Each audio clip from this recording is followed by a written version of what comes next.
शिवजी ने देवताओं का स्मरण किया। सारे देवता आ गए, लेकिन उस बालक ने एक डंडा मार करके सबको पछोड़ दिया, सबको पीछे कर दिया। अब तो भगवान शिवजी अकेले, भगवान शिवजी ने अपना पिनाक नाम का धनुष उठाया, मारा। दृष्ट्वा साधुतिकस्तम वे पिनाकम धनुरादधि। भगवान शिव अपना पिनाक नाम का धनुष उठा रहे हैं, लेकिन उस बालक ने अपने डंडे से शिवजी के उस पिनाक नाम के धनुष को तोड़ दिया। बस जैसे महादेव ने देखा ये कौन है ऐसा आदमी, तुरंत भगवान शंकर को क्रोध आ गया। कालम महाकाल कालम कृपालम, भयंकर क्रोध महादेव को। महादेव ने अपना त्रिशूल निकाला।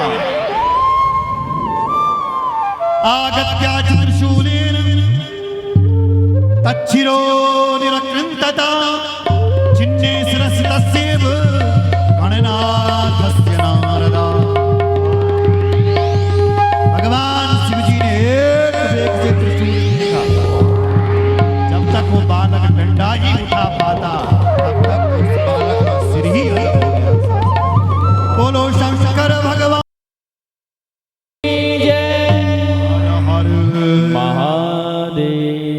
सिर अलग कर दिया भगवान शंकर ने एक त्रिशूल मार कर। शिवजी बलवानों की भी बलवान है, बाहुबलियों की भी बाहुबली। सुन रहे? उसके बाद भगवान शंकर ने अमृतमयी दृष्टि डाली, और दृष्टि पड़ने से पुनः सारे देवता और जितने शिवजी के गण थे वो सब पुनर्जीवित हो गए। भगवान शिवजी को देखा तो कहने लगा हमें पुनर्जीवन मिल गया। वो आदमी जो नया आदमी था वो मर गया, तो मृदंग बजाने। मृदंगान पटहांश्चैव गणाश्चापादयस्तथा महोत्सवं तदा चक्रुर अति तस्मिन् गणाधिपै। मृदंग बजाने लगे, डमरू बजाने लगे, और जय जयकार करने लगी कि वो नया आदमी मर गया जो हमें रोक रहा था। शिवजी ने उसका अंत कर दिया। सब डमरू बजा करके अंदर जा रहे हैं महाराज प्रसन्न होकर के। तब तक मां पार्वती स्नान से निवृत्त हो चुकी थी। मां ने पूछा नंदी, ए बेटा नंदी, तुम भीतर कहाँ आया, कैसे आए अंदर? बोले मां चल करके आया। अरे बेटा मेरा मतलब वो नहीं, आए कैसे? दरवाजे पर कोई मिला नहीं। बोले एक नया आदमी मिला मां, उसने हमें सबको पराजित कर दिया था। तब भगवान शिवजी ने जैसे तैसे बचाया। और वो कहाँ है? कहा कि उसको तो भगवान शिवजी ने मार दिया। जैसे ये सुना कि शिवजी के त्रिशूल से वो बालक मृत्यु को प्राप्त हो गया है, भयंकर क्रोध। निर्ममे तक्षणं क्रुद्धः सर्वलोक महेश्वरी। ब्रह्मा जी कहते हैं हे नारद जी, उन माहेश्वरी भगवती को इतना क्रोध आ गया, इतना क्रोध आ गया। आश्चर्य कि देवी के शरीर से कई देवियां प्रकट होने लगी। मां पार्वती के शरीर से कई देवियां प्रकट हुई। महाराज कराली कुब्जा खंजा लंब शीर्षा यनीकसा अस्ति धृत्वा देवांश्चा मुखी चैवाक्षी हस्तथा। उसी समय कराली देवी, पार्वती के शरीर से कराली, कुब्जा, खंजा माता, लंब शीर्षा, ये अनेक देवियां प्रकट हुई। खंजा तो ऐसी थी जो सीधे जो हाथ पड़ता था उसी का भक्षण करती, चाहे वो शिवजी के गण हो चाहे देवता हो, सबका भक्षण कर रही है। अब क्या हुआ? हाहाकार मच गया, दसों दिशाएं डगमगा रही है मां के इस क्रोध। आश्चर्य, महान आश्चर्य, देवता लोग शिवलोक को आ गए, लेकिन मां के क्रोध को कोई शांत, भगवान शिव स्वयं शांत नहीं कर पा रहे। अब क्या, जैसे तैसे सप्त ऋषियों आए महाराज, प्रार्थना, जगदम्बा नमस्तुभ्यं शिवाय च नमस्तुते, चंडिकायै नमस्तुभ्यं कल्याणी च नमस्तुते, आदिशक्तिस्त्वमेयाम्बा सर्वसृष्टिकरी सदा, त्वमेव पालिनी शक्ति, त्वमेव प्रलयङ्करी, प्रसन्ना भव देवेशी शान्तिं कुरु नमस्तुते, सर्वं हि विकलं देवी जगत् त्रिजगत् तव कोपिता। हे माता, हम आपकी शरण में, जगदम्बा नमस्तुते, जगदम्बा को प्रणाम है, शिवाय को प्रणाम है, चंडिकाय को प्रणाम है, कल्याणी आपको प्रणाम है। आप आदि शक्ति है, आप प्रलयंकारी शक्ति, आप भीषण शक्ति है। हे माता, रक्षा कीजिए। एक स्वर से सारे देवता बोल रहे हैं, क्षम्यतां क्षम्यतां देवी, संहारो जायते धुना, तब स्वामी स्थितश्चात्र, पश्य पश्य तवाम्बिके। हे देवी, क्षमा करें, क्षमा करें, क्षमा। इस समय इस प्रलय को आप रोक दीजिए, स्थिर हो जाइए माता। मां पहले क्रोध ही नहीं करती है, साथ ममतामयी होती है मां, लेकिन जब देवी को क्रोध आता है तब कोई सामने कोई भी हो उसका भक्षण कर देते हैं। मां कहती एक शर्त पर, हे ऋषिवर, एक शर्त पर मैं तुम्हें अब क्षमा करूं। क्या शर्त है मां? बोले मेरा पुत्र जीवित होना चाहिए। देवी कह रही है, मत पुत्रो यदि जीवित तदा संहरणम नहीं, यथा ही भवता मति पूज्योयं च भविष्यति। यत् पुत्रो यदि जीवित, यदि मेरा पुत्र जीवित हो जाए तो ये संघात रुक जाएगा। सारे ऋषि मुनि भगवान शंकर की शरण में गए। हे महादेव, अब आपको नो ही छो मृत्युंजय, आप ही मौत से बचाते हैं देव, अब आप ही रक्षा कीजिए, आप रक्षा कीजिए, आप रक्षा कीजिए। भगवान शिव जी ने जब सारे ऋषि मुनियों की, देवताओं की और गणों की जब आर्त भावना को सुना, पार्वती को देखा क्रुद्ध हो रही है, तो तुरंत नंदी को आदेश दिया, जाओ नंदी, उत्तर दिशा की ओर तुम्हें जो पहला जीव मिल जाए उसका सिर काट करके लिया, उसका सिर लिया। भगवान नंदी गए हैं। उत्तरस्याम पुनर्जाता प्रथमम यो मिली दिद्धिहा। उत्तर दिशा की ओर भगवान नंदी जाते हैं। उत्तर दिशा की ओर जैसे गए तो भगवान नंदी को एक दांत वाला हाथी मिला और उसी का हाथी का सिर लाया महाराज और भगवान शंकर के पास दिया। भगवान शिव जी ने उस एक दांत वाले हाथ और उस बालक पर जोड़ने लगे और उसके बाद भगवान शिव जी ने अपने हाथ पर जल लिया और जल उसके सिर पर जाकर के डाला।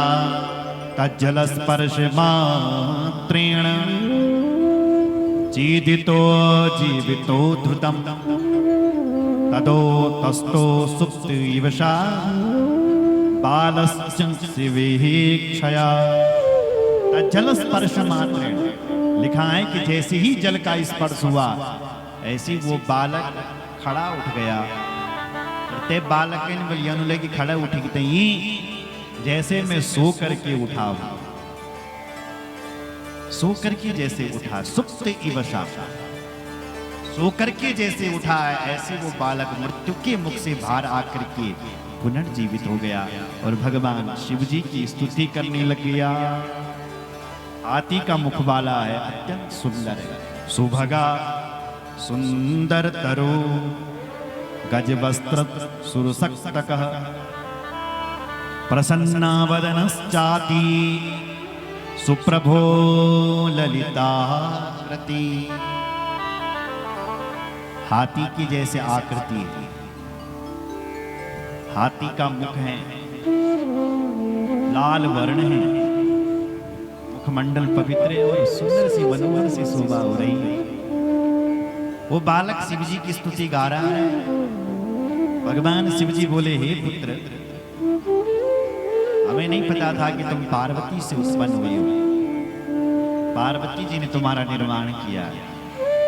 पर हे पुत्र, एक बात कहनी पड़ेगी, मेरे बल जत भी गण छोड़ 60 करोड़ गण। हे बेटा, तूने इन सबको पराजित किया। 33 करोड़ देवी देवता, तूने इनको भी पराजित किया। हे पुत्र, तुम इन गणों में और इन देवताओं में और मेरे गणों में श्रेष्ठ हो। तो आज मैं तुम्हें इन गणों का स्वामी बनाता हूं, क्योंकि तुम्हारे अंदर सारे गणों से, जितने भी मेरे गुण, सब गणों से तुम्हारे अंदर ज्यादा बल और पराक्रम है। तो आज के बाद तुम इन गणों के स्वामी हो। तुम इन गणों के आज से ईश हो, और आज से तुम्हारा नाम गणेश है। बोलो गणेश भगवान गण। गणेश का अर्थ जो गणों के ईश हैं, गणों के जो धीश हैं, गणों के जो स्वामी हैं, वो गणेश है। शिव जी ने उसका गणेश्वर पद दे दिया और उस बालक का नामकरण करके गणेश्वर रखा कि तुम गणों की ईश हो। बुद्धिमानों में भी श्रेष्ठ हो, बलवानों में भी श्रेष्ठ हो, हर जगह आप श्रेष्ठ हो, इसलिए आपका नाम गणेश होगा। बोलो गणेश भगवान की जय। हर हर महादेव।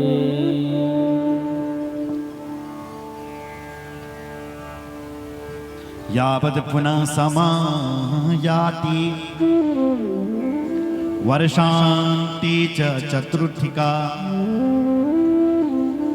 तावद् व्रतं च कर्तव्यं तव चैव ममाज्ञया।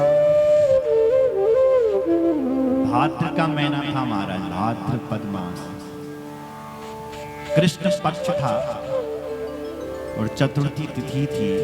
उस दिन वो बालक पुनर्जीवित हुआ। आज भी हम भादों के महीने में गणेश चतुर्थी मनाते हैं।